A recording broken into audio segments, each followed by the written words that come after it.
G'day cocktail lovers, I've decided to do a creamy Christmas cocktail creation extravaganza. I was only going to do one of these creamy Christmas cocktails, but I thought, why not do a bunch of them? I'm inspired. I'm going to start with one of the all-time classics, the Brandy Alexander, but with a twist. Your basic Brandy Alexander recipe is pretty simple: brandy, a chocolate liqueur, and cream, but you can mess around with that. A lot of people do half dark creme to cacao and white creme to cacao. I saw a few other variations, and one of which inspired me to put a bit of sherry.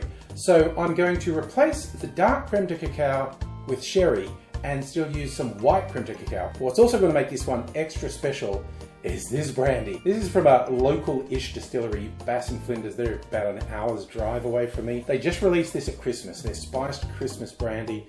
It's incredible. Like, you get all these Christmas releases and a lot of them are rubbish. This is amazing. I got 2 bottles of it, so hopefully it lasts till next Christmas. I bought 2 last Christmases and it lasted me just until this came out. This makes a killer old fashioned, makes a really good Brandy Alexander. With those little special elements, let's go on and make a Brandy Alexander. We make it like this. In a shaker, we put 1 ounce or 30 mils of cream. We do that first. The other ingredients will wash cream out of the jigger. Next, I'm doing 1.5 ounces or 45 mils of brandy. Then I'm doing half an ounce or 15 mils of white creme to cacao and half an ounce or 15 mils of sherry. Add ice to the shaker, shake that good and hard for at least 15 to 20 seconds because you really want that cream to integrate with the other elements. Then strain that into a chilled Nick and Nora glass and grate some fresh nutmeg over the top. So here's my first creamy Christmas cocktail, the Brandy Alexander, and honestly, there's a reason people have been making Alexander style cocktails for well over a century. Really simple and really tasty. Starting with a winner, and now let's make another creamy Christmas cocktail. Creamy cocktail number 2 is called a Whisky Butter, but there's no butter in it. There is whiskey. In fact, I'm using a rather special one. This is my newest whiskey that I just got from a local distillery, Brogan's Way. Now, they do gin as a rule. They do exceptional gins and they're very creative. This is their first ever whiskey, so I had to get it. They call it 61 North.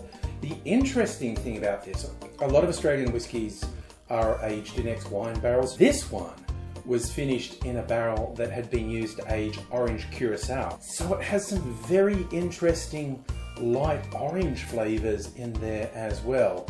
It's just a real taste treat. It's like definitely whiskey when you taste it, but it's quite different to a lot of whiskies. And I thought that little orange note, that's a Christmassy vibe to me. The English have a big thing with oranges at Christmas, I think, not so much in Australia.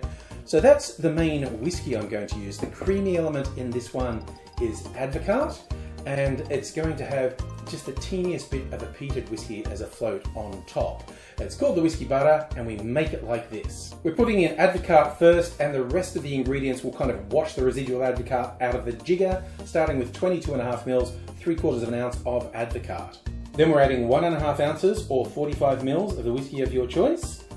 Then 1 ounce or 30 mils of sherry. Follow that with 1/4 of an ounce, about 7.5 mils of yellow chartreuse. Then we add ice to the shaker, shake that good and hard for at least 15 or 20 seconds to make sure the Advocaat's integrated with all the other ingredients. And then we strain that into a chilled Nick and Nora glass. And then as a finishing touch, put the tiniest amount, less than half a bar spoon of peated whiskey floated on top. So this is our second Christmassy cocktail, the Whisky Butter, and rather exotic ingredients, but they do go well together. And just that tiny bit of peated whiskey, it's just that little note. It's almost like an open fireplace is wafting just little bits of smoke towards you and making it just that much more interesting a drink. Dare I say, it's a bit of a grown-up one, even though it's creamy, and I think you'll like it if you try it, so definitely give the Whisky Butter a go. And now we'll get on to our third creamy Christmas cocktail. Time for our third creamy Christmas cocktail, and incidentally, the inspiration for all of these recipes came from the Difford's Guide website. I adapted them quite a bit, and this third one is actually a Simon Difford recipe that I'm adapting. Admittedly, I'm adapting it a bit. He calls it a White Christmas, and it was intended to be a Christmassy cocktail that was inspired by a White Russian. So you might guess he says use vodka as the base. And if you know me at all, you'll know, hell no, I am not using vodka. I will be using white rum. He also says to shake this with a little bit of what the Brits call mincemeat, which is a very weird affectation. It's actually from a fruit mince pie. So it's ground up fruit that's been spiced with all those great Christmas spices. For some reason, a lot of people in England call it minced meat when it's minced fruit. I don't get it. I'm also not going to do that because I don't really have any handy.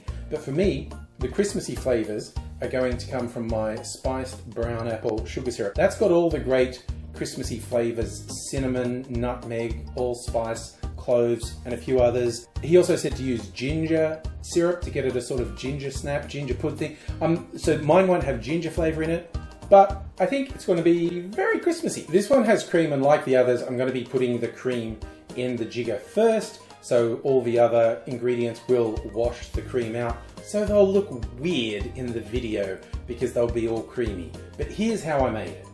In a shaker, put 1 ounce or 30 mils of cream. Add to that 2 ounces or 60 mils of white rum, then half an ounce or 15 mils of coffee liqueur, and finally half an ounce or 15 mils of spiced brown sugar syrup. Add ice to the shaker, shake that good and hard for at least 15 to 20 seconds to make sure the cream's really blended with the other ingredients, and then strain that into a chilled Nicanora glass, and a nice touch is some fresh grated nutmeg on top. There's my Christmas creamy cocktail creation roundup. This one I quite like. Just putting that little bit of the coffee liqueur in just gives it a little bit of depth. I mean, obviously, if you really like coffee, go to town. As I said, I adapted these recipes. You should absolutely adapt recipes to suit your taste. I like how this came out and how the others came out. And I hope whenever you're watching this, you're looking after yourself, having a good time, taking care. And I do hope to see you again sometime soon. Until then, I will say, cheers.